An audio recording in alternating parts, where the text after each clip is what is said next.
Buenas tardes, mi nombre es Víctor Avendaño, soy médico residente de segundo año de cirugía pediátrica del Hospital Nacional 2 de Mayo.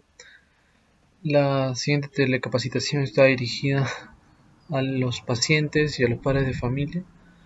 El tema a tratar es hernia umbilical.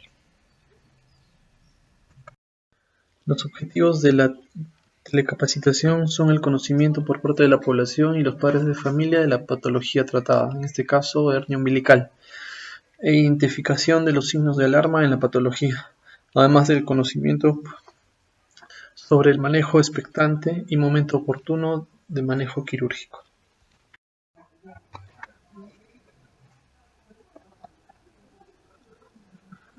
Bueno, para empezar, entonces tenemos que tener algunos conceptos claros como la definición de una hernia, del cordón umbilical y de la cicatriz umbilical. Una hernia va a ser la salida del contenido abdominal, ¿no? Sobre todo intestino, que va a salir por un defecto o anillo. En este caso aquí podemos ver el defecto, ¿no? Esta es la pared abdominal que debería estar cerrada, ¿no? Obliterada, cerrada, pero en este caso está todavía abierta, ¿no? Entonces por este anillo o defecto de la pared abdominal va a salir un contenido del intraabdominal, ¿no? O sea, alguna víscera dentro de la cavidad abdominal va a salir por este anillo. Entonces, esos son los componentes principales, ¿no? El contenido, el anillo y el saco, ¿no? El saco es lo que va a cubrir este contenido intestinal. Bueno, y en el caso de la hernia umbilical, ¿no? Este tipo de hernia va a salir por lo que era la cicatriz umbilical, donde estaba antiguamente el cordón umbilical, ¿no?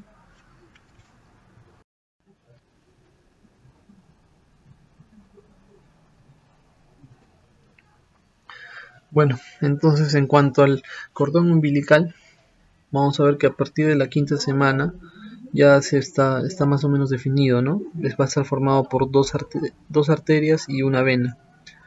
Y bueno, vamos a ver que va a estar en contacto incluso con el intestino primitivo del embrioncito a más o menos a la quinta semana de gestación.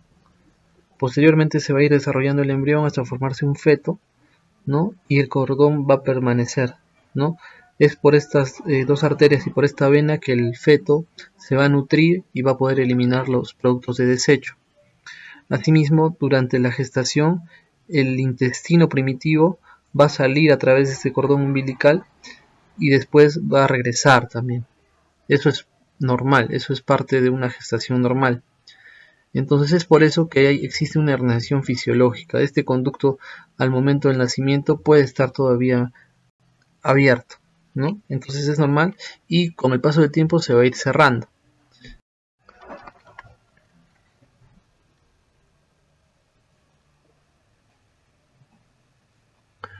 Bueno, en cuanto al cierre de ese anillo umbilical que hemos mencionado, van a haber factores que van a intervenir, ¿no? Que van a favorecer que se dé este cierre. Por ejemplo, tenemos la fusión de los rectos a nivel de la línea alba. ¿A qué se refiere esto? A los músculos rectos, que son los que se encuentran en la pared anterior del abdomen, que se marcan en las personas que hacen mucho ejercicio. El recién nacido también tiene esta musculatura que va a ir ganando fuerza y masa para ir así cerrándose hacia la línea media. Otro factor que interviene es la contracción de las fibras elásticas de la arteria umbilical, de las arterias umbilicales obliteradas.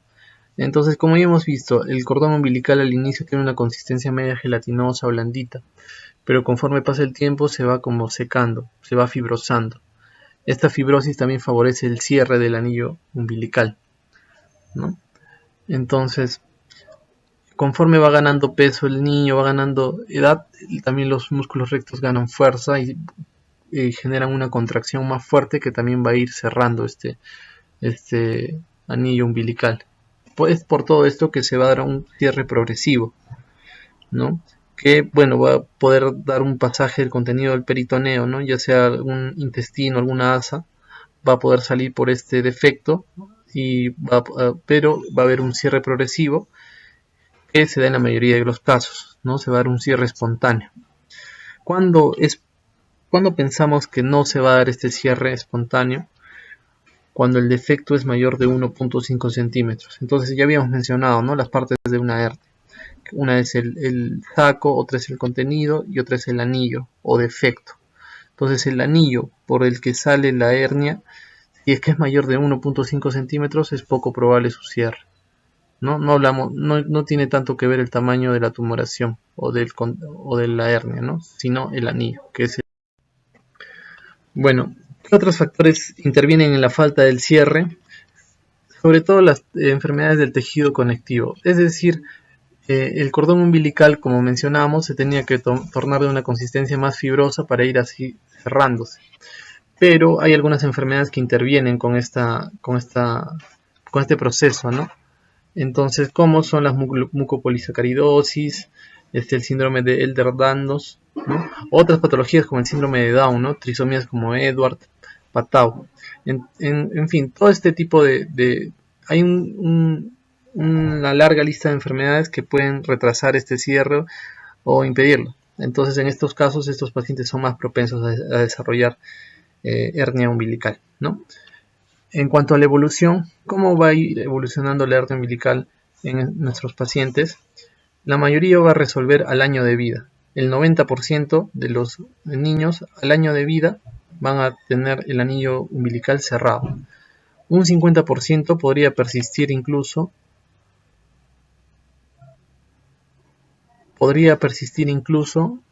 a los 4 o 5 años y con un posible cierre a los 11 años. Entonces, pero ¿cuándo debemos intervenir?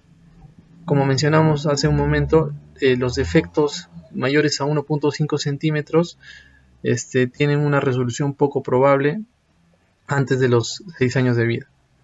Entonces, si a un niño a los 6 años de vida aún persiste con un defecto mayor a 1.5 centímetros, es probable que no vaya a cerrar y es mejor considerar el cierre quirúrgico, ¿no? O sea, la cirugía. Ahora, el riesgo de complicación. Las hernias pueden complicarse, pueden encarcerarse o estrangularse, como es el caso de aquí. Aquí vemos una hernia en la cual la coloración de la piel ya es más violácea.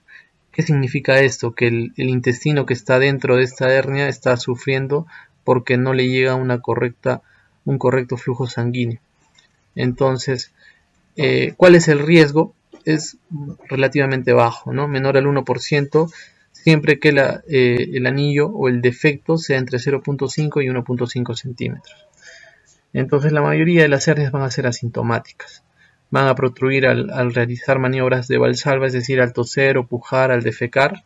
Entonces ahí puede protruir, pero van a reducir solas, ¿no? Y como ya hemos mencionado, el tamaño de la hernia, o sea, el tamaño del tumorcito, no tiene relación con el tamaño del defecto, ¿no?, o del anillo.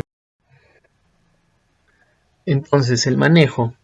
Vamos a observar a nuestros pacientes hasta los 4 o 5 años, sobre todo en las hernias asintomáticas no complicadas, ¿no? O sea, la mayoría de las hernias se van a observar hasta los 4 o 5 años. No hay que hacer nada, no hay que colocar nada, ¿ok?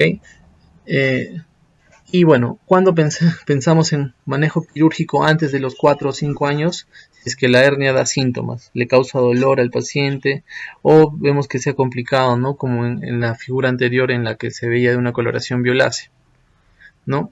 O también cuando operamos cuando el cierre espontáneo es poco probable. ¿Cuándo era esto? Cuando hay defectos mayores a 1.5 centímetros, más o menos a la edad de 5 o 6 años, o cuando hay probosis, que vamos a mencionar ahorita que es la probosis.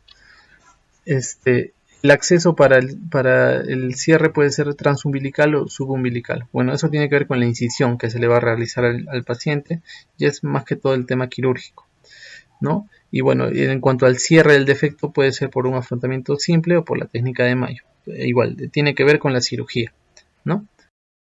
Entonces, bueno, aquí tenemos, ¿no?, lo que mencionamos hace un momento, la probóscide, ¿no?, que es la protrusión del contenido intraabdominal por la hernia y que ya ha crecido tanto que cae hacia abajo, asemejando una trompa de elefante, que es a lo que hace la referencia el nombre de probóscide. Bueno, en cuanto a las complicaciones posteriores a la cirugía, Tenemos los seromas, los hematomas y la infección del sitio operatorio. Bueno, todas estas complicaciones son superables, ¿no? Tratables. Y bueno, también son posibles, ¿no? El seroma es una colección de líquido a nivel de la cicatriz. El hematoma es una colección de sangre a nivel de la cicatriz. Y bueno, la infección del sitio operatorio es, ¿no? Sobre todo se da producto de los seromas o los hematomas. Esta colección de sangre o de líquido se puede infectar y provoca infección en el herido operatorio. Todas estas complicaciones son tratables, ¿no? Médicamente, o sea, no requieren de cirugía ni de otros procedimientos. La recidiva, es decir, después de una cirugía que vuelva a aparecer la hernia, ¿no? Es poco frecuente, 0.27 al 2.4%. Es sobre todo más frecuente en menores de 4 años. Es por eso también que se espera a esta edad para la toma de decisión de si se realiza o no la cirugía. Eso sería todo. Gracias por su atención.